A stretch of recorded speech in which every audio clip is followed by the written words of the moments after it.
یہ بتائیے کہ رسالت مآب صلی اللہ علیہ وسلم کی نسبت سے بہت ساری روایات بیان ہوتی ہیں، آپ کام بھی کر رہے ہیں ان روایتوں پہ جو قرب قیامت کی علامات قیامت کی نشانیاں ہیں، قرآن میں وہ اس طرح سے زیر بحث نہیں ہیں جو رسالت مآب صلی اللہ علیہ وسلم کی روایات میں سامنے آتی ہیں، تو یہ آپ صلی اللہ علیہ وسلم کو ان کا علم کیسے ہوا؟ وہ حدیث جبریل میں بھی ذکر آتا ہے، جبریل نے پوچھا تو آپ نے جو ہے وہ علامت کی قیامت کی علامات بتائیں، تو ان کا ماخذ کیا ہے؟ ان کا ماخذ بھی قرآن ہی ہے۔ قرآن مجید نے 2 جگہ پر تو پوری صراحت کے ساتھ بیان کر دیا ہے کہ مشاہدات کے موقع پر رسول اللہ صلی اللہ علیہ وسلم کو بڑی غیر معمولی نشانیاں دکھائی گئیں۔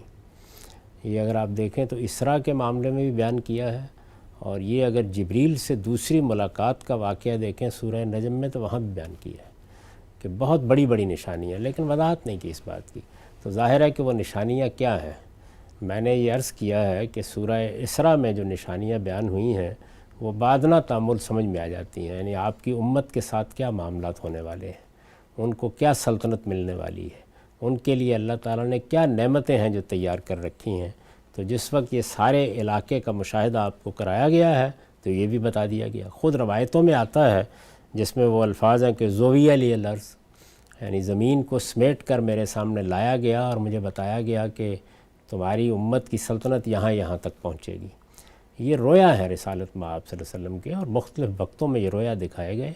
انہی میں آپ کو یہ مشاہدہ بھی کرایا گیا کہ ماضی کچھ واقعات، جنت دوزخ کے واقعات، ایسے ہی آپ کے بعد کیا معاملات ہونے والے ہیں، اور اسی طرح سے قیامت کے قریب کی نشانیاں۔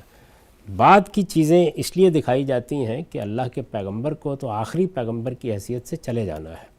اس کے بعد جب ان کا ظہور ہوتا چلا جاتا ہے تو یہ ازدیاد ایمان کا باعث بنتی ہیں۔ اچھا، چنانچہ ہم صحابہ کرام میں دیکھتے ہیں کہ جس وقت اس طرح کی کوئی نشانی ظاہر ہوتی جیسے کہ حضور نے فرمایا تھا تو وہ ایک دوسرے کو بشارت دیتے۔ اسی طریقے سے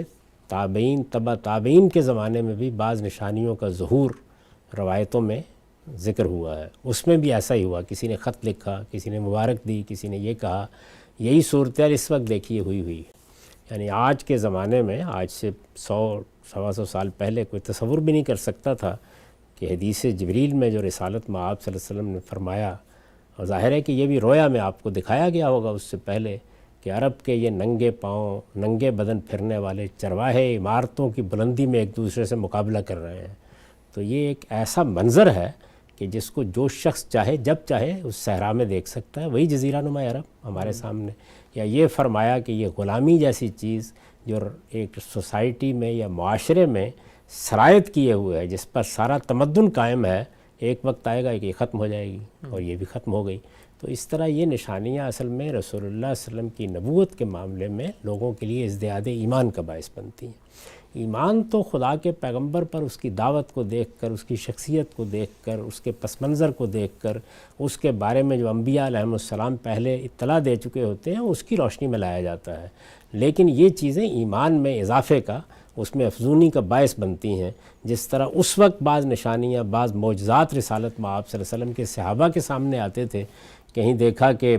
پانی میں انگلیاں ڈال دی ہیں تو ایک پورا لشکر سیراب ہو گیا،